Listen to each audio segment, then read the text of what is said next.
Hi friends, welcome to our channel little listeners. మనం ఈరోజు చెప్పుకోబోయే కథ పేరు మాట్లాడే కుక్క. ఒక చిన్న ఇంట్లో బంటి అనే క్యూట్ కుక్క పిల్ల ఉండేది. అది చాలా చిలిపి, కొంచెం అలసత్వం కూడా ఉండేది కాదు. రోజంతా ఆడుకోవడం, తినడం, నిద్రపోవడం ఇదే దాని పని.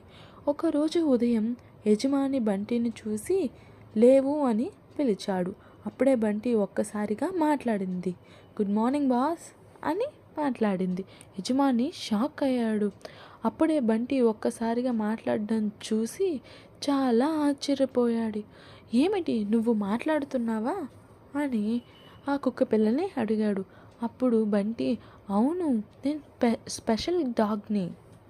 అప్పుడు యజమాని ఆనందంగా ఇలా అన్నాడు, అయితే నువ్వు చాలా తెలివైన దానివన్నమాట అని అన్నాడు. అప్పుడు బంటి గర్వంగా, అవును, నేను సూపర్ స్మార్ట్ అని చెప్పింది.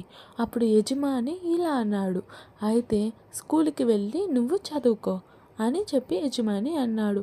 బంటి ఒక్కసారిగా సైలెంట్ అయిపోయింది. మరుసటి రోజు బంటి ఒక చిన్న బ్యాగ్ వేసుకొని స్కూల్కి వెళ్ళింది.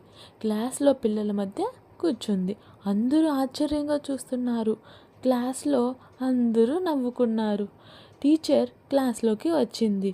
టీచర్, నీ పేరు ఏమిటి అని బంటిని అడిగింది. బంటి చాలా టెన్షన్ అయింది. వెంటనే బౌ బౌ అని అరిచింది. అప్పుడు అందరూ పిల్లలు నవ్వేశారు. టీచర్ కోపంగా, ఇది స్కూల్, ఇక్కడ ఇలా చెయ్యకూడదు అని చెప్పింది. బంటి మళ్ళీ బౌ బౌ అని అనింది. బంటి భయపడి వెంటనే స్కూల్ నుంచి పరిగెత్తింది. ఇంటికి వెళ్ళి సోఫాలో కూర్చుంది.